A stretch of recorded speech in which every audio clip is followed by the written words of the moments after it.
So hello everyone, thank you for joining us today for our 5th speaker series. My name is Alika and I'm the co-director for our fall speaker series term. I'm currently in my 2nd year of biomedical engineering. Hey guys, I'm Helen. I'm also a co-director for this term speaker series and I'm into software engineering. So a few notes before we start. So we kindly ask everyone to keep your mic muted and videos turned off during the entire presentation. And could you please keep all questions for the end, which at the end we'll be taking up questions from the chat box, or we'll let you speak if you fine with that. Yeah. So today we are honored to have our guest speaker, Mr. Amr Abdelgawad, who is also a Waterloo alumnus. Mr. Abdelgawad is a nanotechnology engineer by training and background. He's an entrepreneurship World Cup champion and the CEO and co-founder of NERv Technology. He's a very successful entrepreneur who is helping to revolutionize technology in the healthcare industry. So I will now hand it over to Mr. Amr to present. Appreciate that introduction and humbled by the very successful piece. I wouldn't call myself or our team very successful just yet, but hopefully on the road to become successful one day. Thank you so much for honestly for inviting me today and for asking me to come in and speak.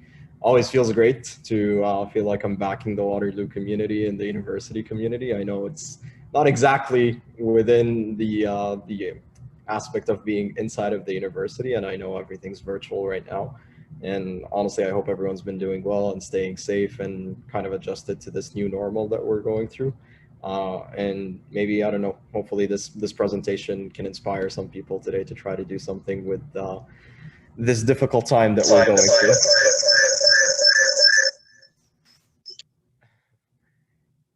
Am I good to go? There's a little bit of an echo. All right, so we're good to go.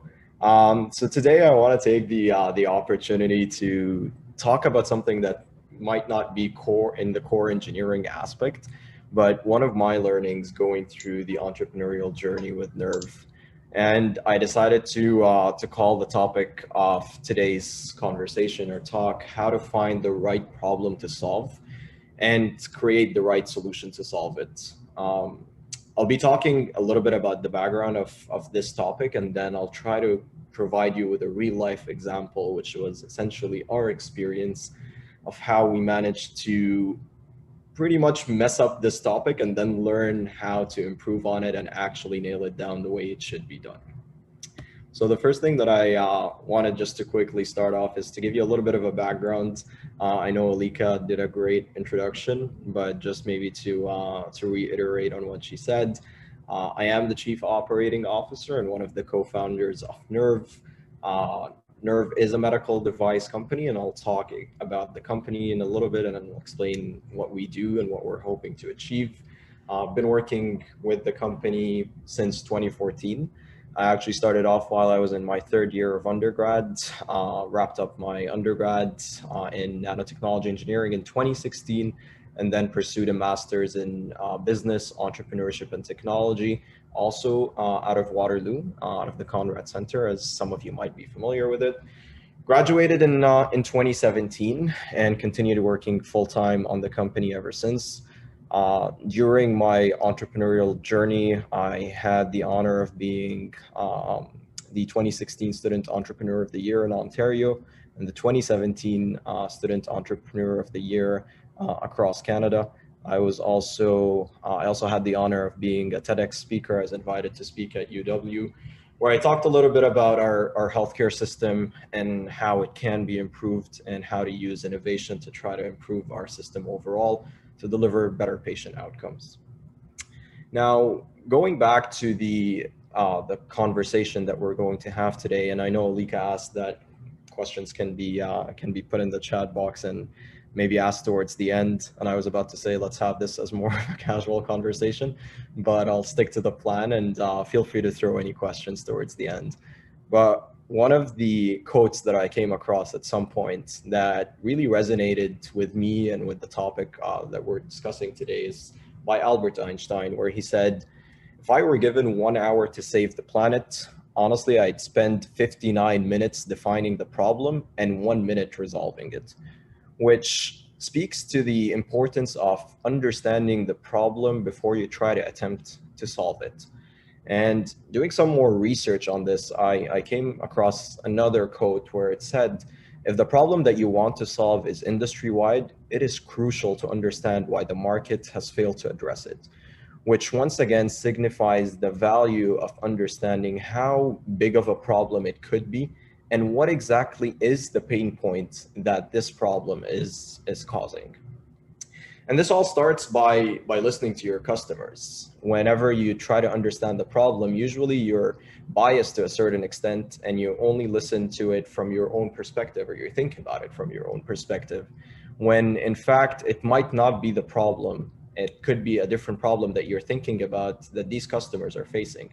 And when you go out and speak to your customers, you actually start understanding what pain points they face, what are the problems that they're experiencing it, and it could be a completely different problem than the one that you are thinking about.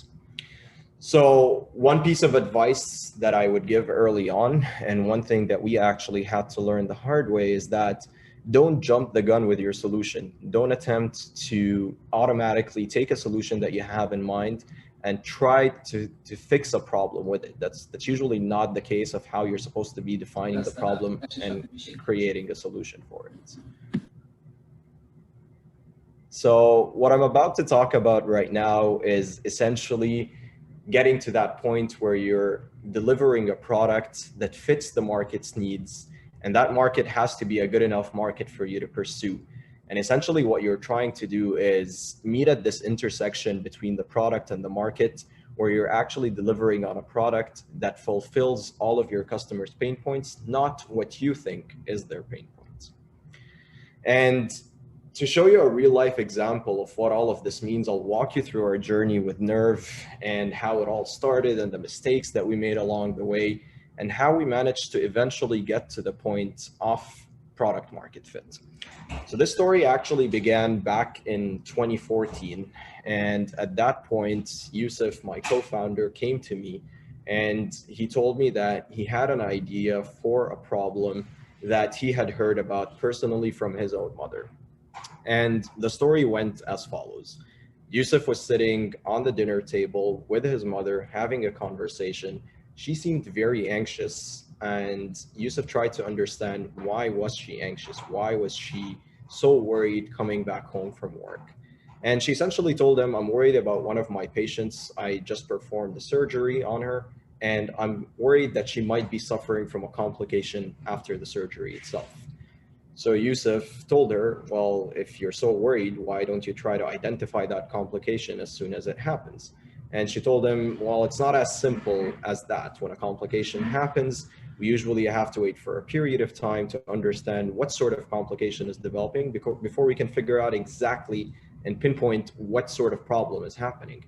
And that process can take 2 to 3 days, and we need to be waiting for symptoms to show up before we can even try to solve that problem.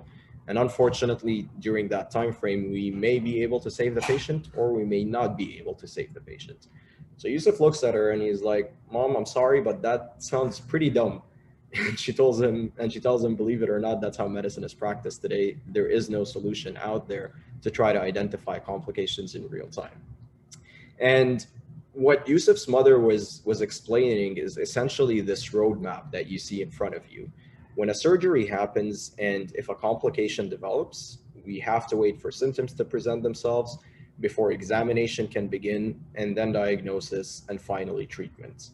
And this 2 to 3 day window over here between when the complication actually arises and when treatment can begin can sometimes mean the difference between life and death for some patients.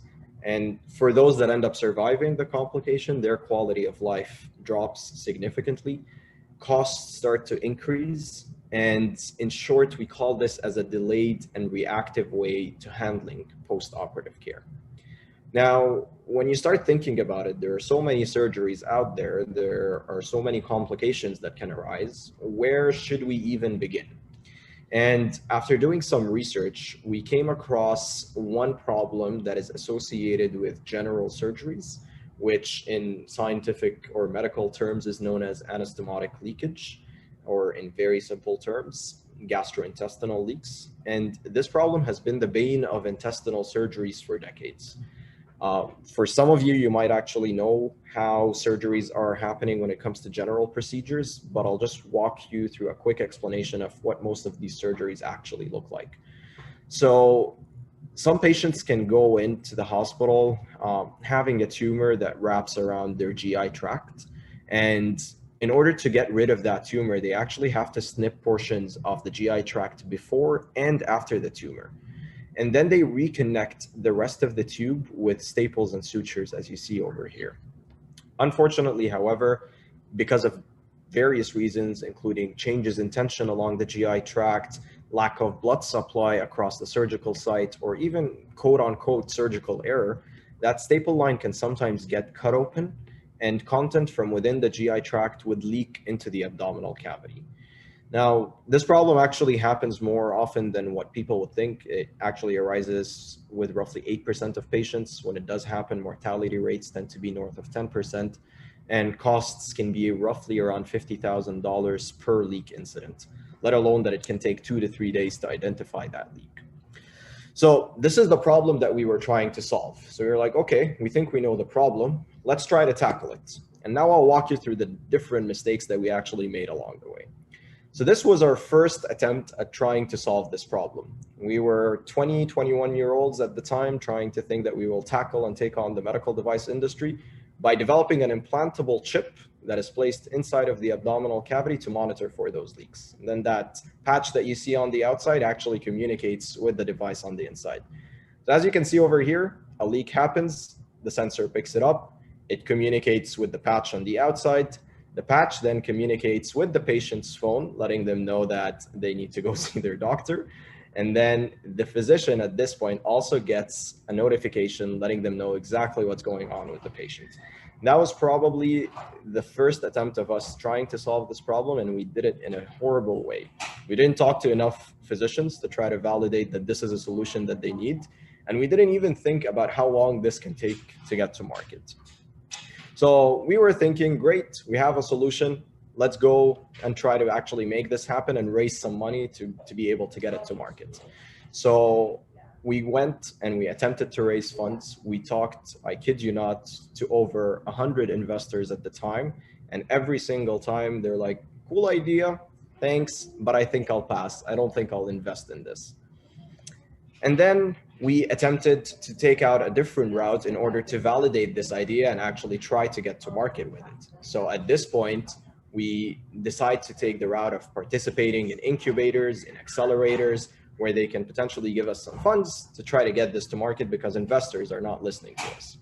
So we participated in an accelerator program known as the Creative Destruction Lab, which is one of the most prestigious programs out there. And this program has a 20% success rate from the moment that you start the program until you graduate. So it's fairly low. And we go there, first session, we pitch our idea, and essentially all the mentors who are participating as part of the program are also investors. And can you guess what happened? After the first session, we got kicked out. They actually told us that this idea, as cool as it sounds, we just don't think it makes sense. It's not an investable business. I don't think you guys validated this problem enough and validated this solution enough to try to make sure that you have a viable solution that physicians are actually going to say they want to purchase. Imagine having an implantable device inside of a patient's body that can track for fluid leakage. How much testing will you have to do to actually get this to market? And will physicians and patients be excited about using such a device? So we got kicked out of the program. This was a phase from roughly 2014 to 2018, where we raised just $270,000 in 3 years. And just to give you some perspective, companies in this phase, 3 to 4 years, can usually raise $2 to $2.5 million in funding to be able to make sure this idea is a success. So we kept asking ourselves, why aren't we raising enough funds? We must be doing something wrong. It just doesn't make sense. It doesn't add up. Something is missing over here. So we went and we naturally did what a lot of people might recognize from this image, if you're Friends fans, is that we had to go through a major pivot, which is actually a thing when it comes to the startup world. When you pivot, You have to either change the problem that you're trying to tackle or change the solution that you're trying to identify, or the solution that will try to solve this problem for you. And we took a step back. We went back to the drawing board and we started thinking about the different ways that we can try to deliver on a solution that will solve this problem, but will also be validated enough that physicians would want to buy into it. So we attempted at our second solution at the time, which was essentially a catheter-based solution that utilizes a sensor embedded at the tip of the catheter. And by simply squeezing the reservoir over here, you can actually allow for fluid from inside of the body to go to the outside and go across the sensors over here for analysis. So this sensor over here, or this slide over here, will talk a little bit more about how all of that works. So the sensor is placed on the inside, sensors monitor for fluid, but at the same time, using the catheter tube over here, you can actually pull out the sensor so it's no longer implantable. So it sort of takes that fear that a physician might be worried about when it comes to leaving an implantable device inside. And then sort of the same process, the data gets collected, it gets uploaded to the cloud, and then presented in front of the physician for analysis. But keep in mind, there's still one piece over here, which is the sensors are actually inside of the body. So there's still that little bit of a fear that you might actually be developing a solution that is kind of implantable and might have a negative impact on the patient. So we actually did that in 2019, and 5 years later, we were able to raise more money, which to us translated to, okay, you guys are doing something right over here, but it wasn't the amount that we were hoping to raise. We actually were hoping to raise more at that time, but we managed to raise it in 6 months. So we were like, we must be on to something here. We're actually developing a better solution for this problem, but it's not quite there yet. And so we did what a very famous entrepreneur and maybe one of the founders of the lean startup methodology, which is something that probably can take us an hour to talk about, so I'm not going to talk about over here, which is getting out of the building, because that means engaging more with your customers, validating your solution more, and trying to understand their pain points exactly so that you make sure that you're developing the right solution for the right problem once again. And that's when we stepped out of the building to talk to more physicians to understand the problem space better and to make sure that we're delivering on a solution that meets their needs. And this is what we arrived to, the second pivot, which got us to the solution that we have today, which is essentially a device that utilizes a tool that they use today as part of surgeries, but we just augment it and we make it a little smarter. So what you see in front of you over here is a wound drain and a reservoir that are actually used today as part of the standard of care to extract any excess fluid that could be in the abdominal cavity after the surgery. And all we did was essentially develop or take our sensors that were part of the implantable device and then part of the smart catheter and simply bring them over here in line with the catheter so that it monitors the fluid as it's coming to the outside.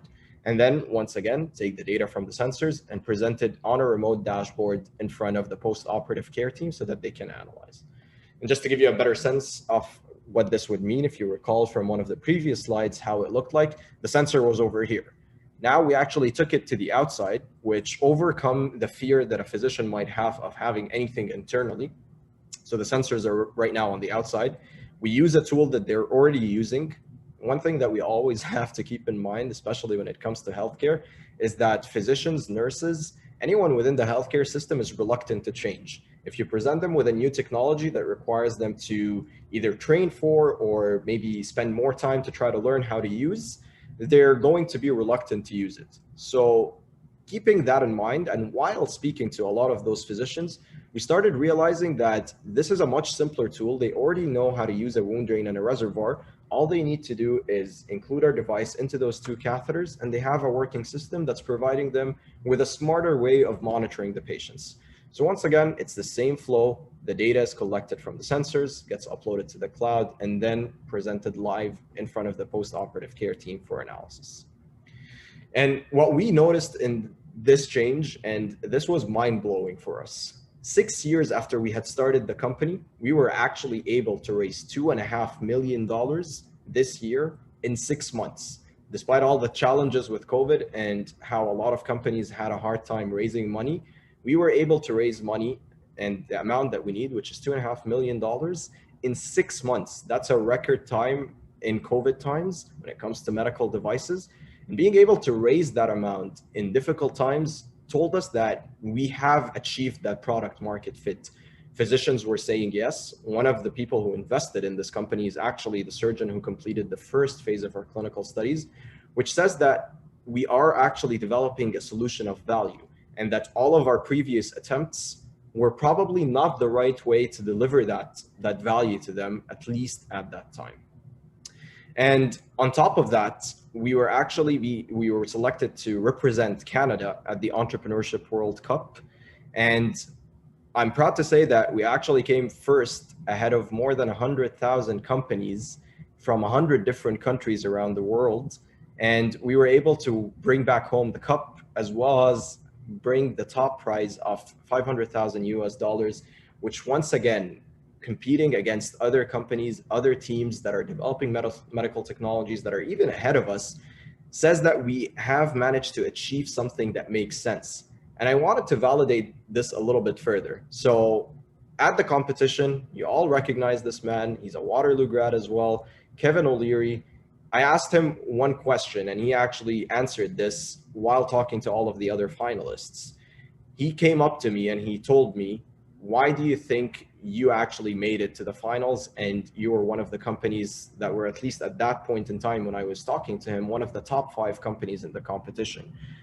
And I was curious. I asked him why. Why do you think? You're asking me that question, but why do you think I was actually one of those companies?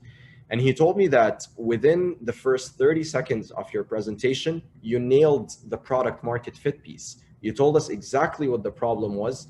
You told us exactly what the solution was, and you were able to tie both together.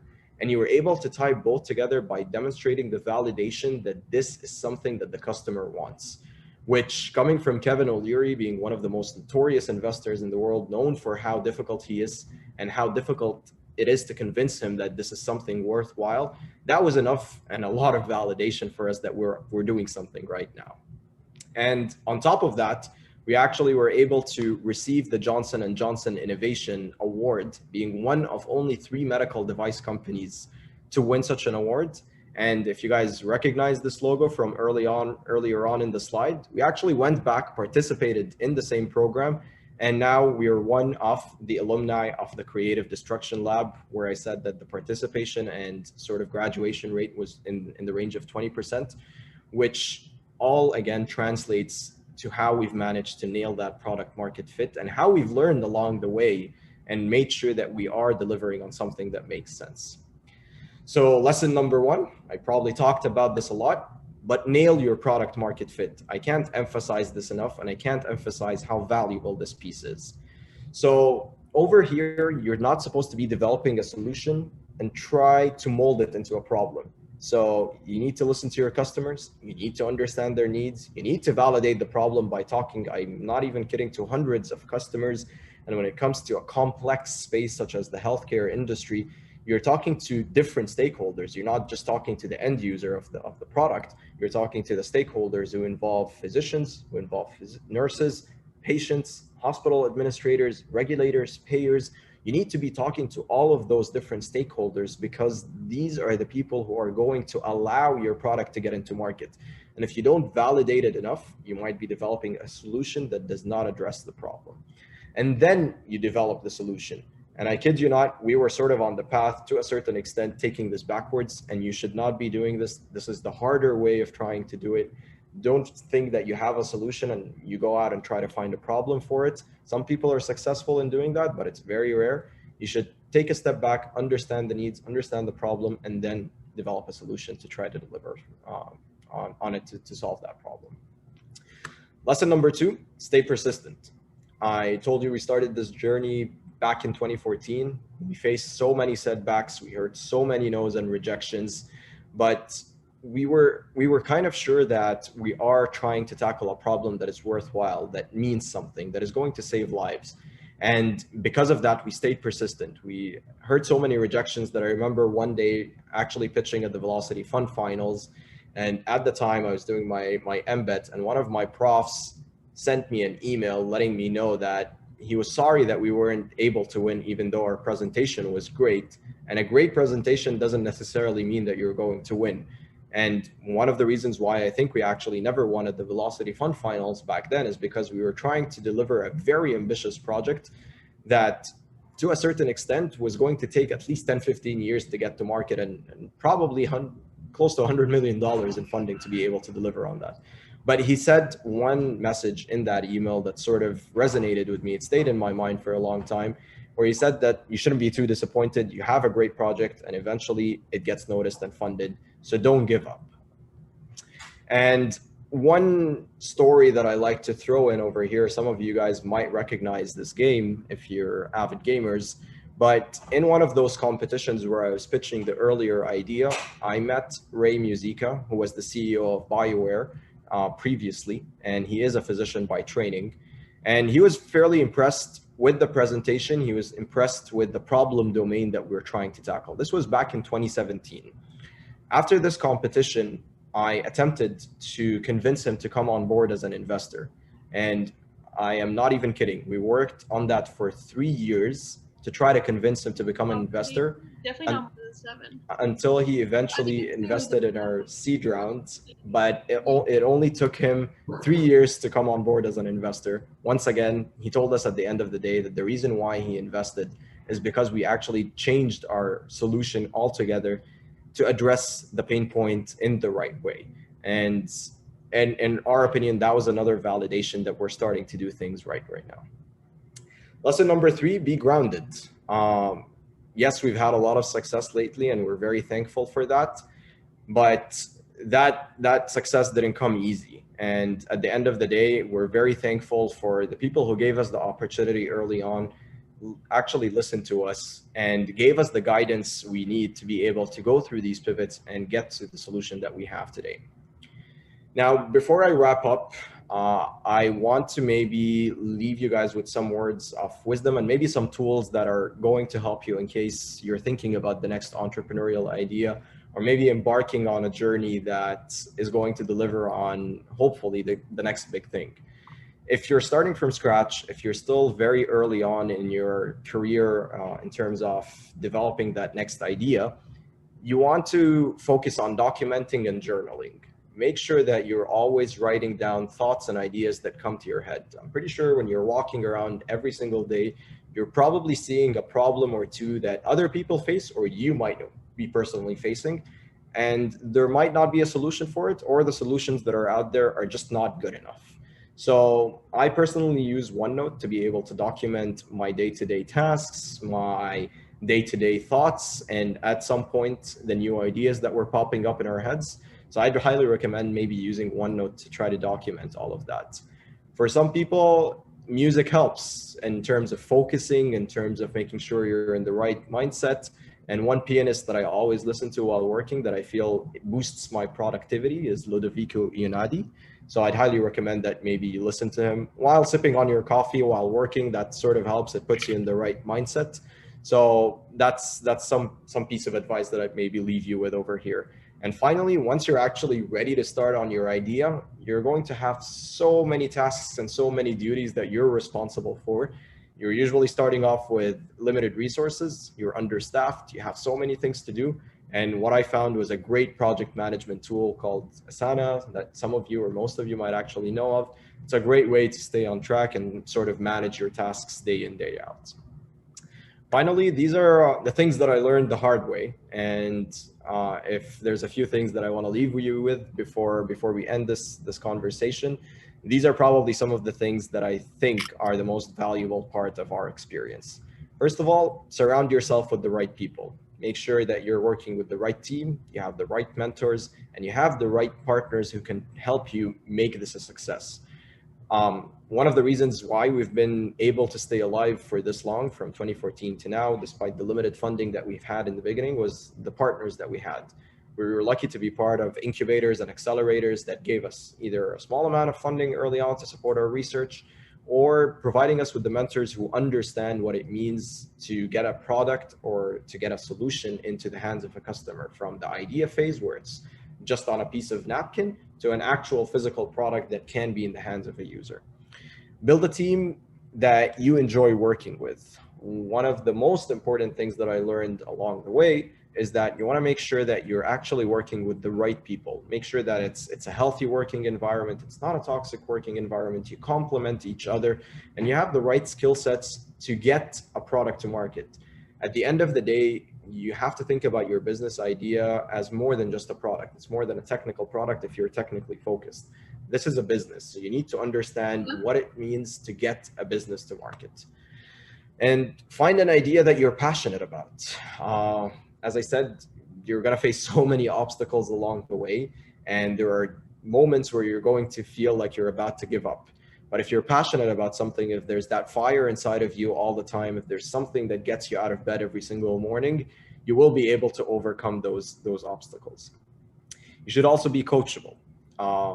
You don't know everything about everything in life. And that's just a matter of the fact when you're going through undergrad, there's still so much that we have to learn through our lives, as it be from a personal side or from a professional side. So make sure that you're coachable and make sure that you find the right mentor to coach you. And this is not an easy process. You need to find someone that you're looking up to, that you feel like this person can actually add value to you on a personal side and maybe help you achieve that career path or career trajectory that you're going on. You need to get out of your comfort zone. Yes, I at some point became a TEDx speaker. I was comfortable pitching our company, but I kid you not, I was one of the most introverted people going through my high school and to a certain point while I was an undergrad. And I had stage fright, not gonna lie, probably still have stage fright, but you need to get out of your comfort zone.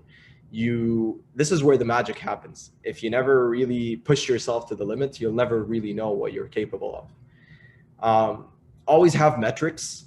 You have to make sure that you're quantifying your success or your failure. You need to know why something is working and why it's not. So always go back and look at the numbers. And what I presented to you today was actually part of those metrics, why things were working out at a certain time and why they were not. And finally, learn from your failures. I think that's the best learning experience, and failures are there to push you forward. They're not there to hinder your success. And I think that's pretty much everything from my end. This is my email over here and my contact info. And if you guys feel like this was helpful or useful, or maybe if I can add value in any way, happy to answer your questions now. But if you feel like you want to contact me later on, feel free to send me an email. I'm more than happy to give back to the community. This is the community that got us to where we are today, and the least that we can do is to give back a little bit. So that's it from my end. I'll give the floor back to Alika and her team to see if we want to tackle some questions. Thank you so much for that great presentation and really sharing your journey. Your journey and work is truly inspiring. So thank you so much for that. We will now open the question period. So if you have any questions, feel free to put it in the chat box or just unmute yourself and ask questions.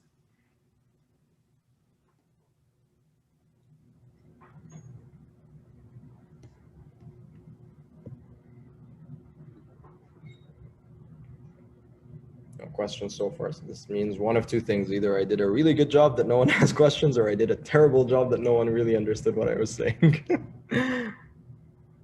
Maybe it might be a little bit helpful as well to know the backgrounds of some of the people on the call. So feel free to shoot in the chat what your major is.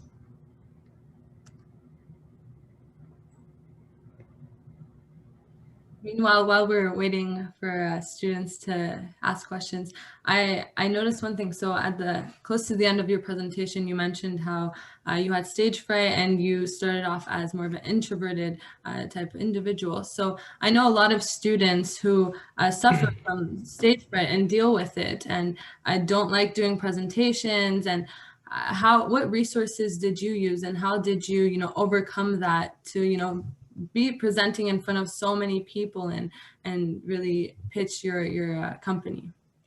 That's a great question. And honestly, it was a combination of a number of things. So I always felt like I had the ability inside of me to communicate and to deliver a message and get it across. And I know generally I'm a good communicator. It's just that I'm worried that I'm going to be pitching or talking in front of so many people. So I was like, okay, you have something going for you. Let's figure out how you'll overcome the other piece where you're just worried that people are going to be judging you. So you start off by the basic things. You have to practice. If you don't practice at the end of the day, you're going to feel like you're going to forget something, or you're going to mumble at some point, or you'll feel like you're being judged somehow. But I feel one of the most important pieces at the end of the day is that while pitching or presenting, don't be married to a script. If you're married to a script and while you're thinking about what you're supposed to be saying next and you forget about it, you're going to stumble at this point, and you're going to start feeling like you're not going to be able to deliver on your message. So share a story, talk about it in terms of a story. And while I'm not supposed to be saying this, but the presentation that I just gave you right now, I didn't practice it enough, and I didn't practice it as I should, but I felt like I was comfortable sharing it because I was telling a story. I didn't feel like I had to be following a specific script. Now it's a different case when you're trying to pitch a business idea in a short period of time. So let's say you only have 3 minutes that you're supposed to be presenting. I would be completely a fool and completely out of my mind if I attempted to do that by simply winging it, because in a short period of time, as much as you're going to be telling a story, there are certain aspects that you need to deliver on your pitch. And if you don't time it well, they're going to cut you off and you're not going to be able to deliver your entire message. And it shows that you're not prepared. So one piece of advice that I might be giving to overcome the stage fright is to feel like you're telling a story, not necessarily telling a script that you're supposed to be memorizing and going out to deliver. One thing I also found out every single time whenever I go up on stage is that it's usually the first 20 seconds and like obviously the period before it that you start feeling those butterflies. But once you're up on stage, once you're talking, you sort of get in that zone and in that mindset that you're just delivering the story right now and people are excited to hear it. So why am I supposed to be afraid? Yes, I don't have to deliver the most perfect message in the world, as long as I deliver a message that people resonate and relate to and people feel excited about hearing. What's going to happen? What's the worst that's going to happen? I'm going to forget a few words. I'm going to stumble here and there. But as long as I get my message across and people feel like it's genuine, that's what matters at the end of the day. And when you think back to it and you sort of get back to that basic mindset, it becomes easier. And that's how I felt. Honestly, like I could overcome that stage fright.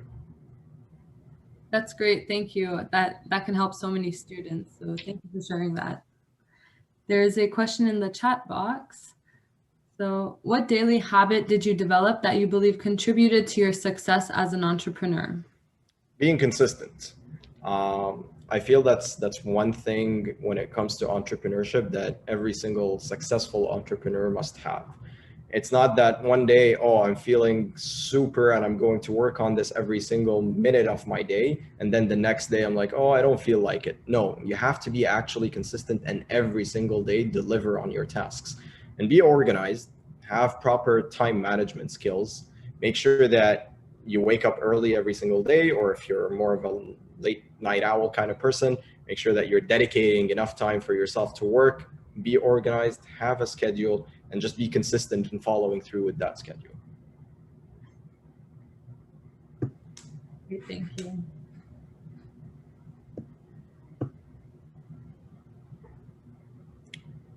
Any other questions?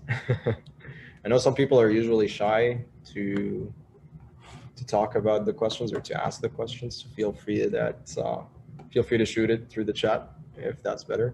If you can't think of any questions as well, I'll also type in my email in the chat. I know I stopped sharing, so some people might not have caught that. So I just put my email in the chat. If you feel like there's anything that you want to talk about at any time, feel free to shoot me an email. You can also find me on LinkedIn. Happy to answer any other questions you may have. Great, thank you. I have another question. Sure. I help students. You started this project in your undergrad when you were in 3rd year. So how did you manage balancing this big project and also, school and applying to co-op jobs and everything? Yeah, so when I started this, I was in the middle of 3A, which is probably the toughest term for nano engineers at the time, at least. I know they changed the program a little bit, so things might have changed, but at that time it was extremely difficult. We had no idea what to do. We were still starting off with the business, so we were like, okay, where do we even begin? But I was lucky enough, I guess, at the time to have a great business partner and a co-founder who was always pushing me and supporting me whenever I wasn't able to do something. And that's the great part that I said about building a team and making sure that you have the right people to work with. At the time, he was doing his co-op and he was doing an e-co-op, so he had more flexibility in terms of his time to work on the business. So most of the tasks at the time were delegated to him, and I was sort of working on roughly 20% of the time that I had on the business. But one thing that I learned at that time was the importance of time management. And honestly, I don't think it's impossible to try to run a business while doing school if you can manage your time really well. You just have to maybe pull up a Google Calendar, make sure that you section off parts of your day where you're going to be focused on just the one thing. So it's either going to be school or you're going to be working on the business. Don't mix both and don't let any of the tasks overlap with each other. So if you're stopping at 2 p.m. sharp, stop at 2 p.m. and work on the next thing. If you're trying to manage both at the same time, it's almost impossible in my opinion, because switching your mindset back and forth from one aspect to the other, whether it's from school to business or the other way around, takes time. Your mind just can't process the change that quickly. So make sure you stop working on school, give yourself a little bit of a break, and then work on your business. And try to stop doing the back and forth the whole day. So just section off a part of the day and then take that next section of the day where you're just working on the business, and maybe not go back to school at the end of the day. Thank you. That's really good advice. Thanks. There's another question. If pitching is considered out of your comfort zone, are there any activities you recommend doing? Any activities so that you feel like it's normal for you? Is that the question? I just want to make sure I got it correctly. It's so that a hot box. So Winnie, if you can clarify. So just to feel more comfortable about it. I just don't want to go on a limb and try to answer it, and then I realize that I'm not answering the question correctly. Yes, to increase your comfort. Yeah, so start by maybe presenting in front of a small group of people. So first of all, present in front of a mirror. That's what they always say. Make sure that you're comfortable at least delivering a message, even if it's as simple as presenting in a room just by yourself or in front of a mirror. Once you get a little bit more comfortable, go out and present in front of a small group of people, maybe friends, family, people who are going to be a little bit friendly and also at the same time willing to give you some advice and recommendations on how to improve. I'd say watch a lot of presentations about public speaking and companies that have pitched, for example, if that's the area that you want to focus on, just to understand how startups generally do pitch. And then from there, take it up a step further and try to present, let's say, I know it's a little bit difficult right now with the whole virtual world that we're living in, but try to find people within your class that you're willing maybe to, they're willing to take like a few, I don't know, like 20, 30 minutes of their time to just sit down and listen to you and give you some critical feedback. And then slowly you're going to just feel more comfortable. The more you do it, the more you're going to feel more comfortable about it. But these are obviously just some tips. There's definitely other ways to go about it, but these are the ones that tend to come to mind right now, in addition to the ones that I said earlier.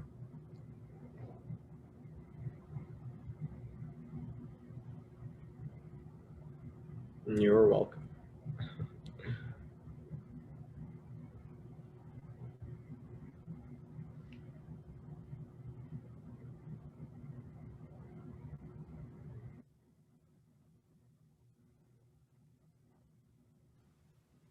Are there any other questions? Last minute questions?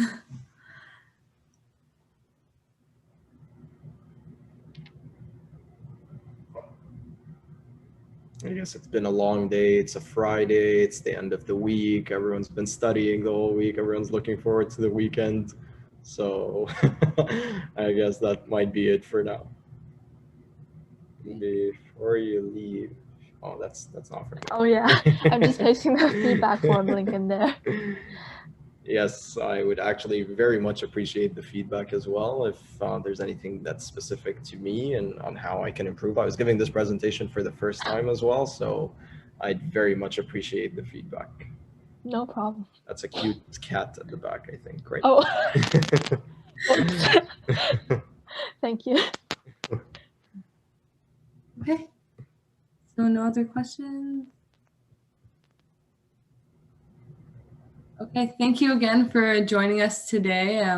We really hope to have you come back sometime in the future to, give another presentation to students. And thank you everyone else for joining us this evening. We hope you all have a great weekend. Thank you so much.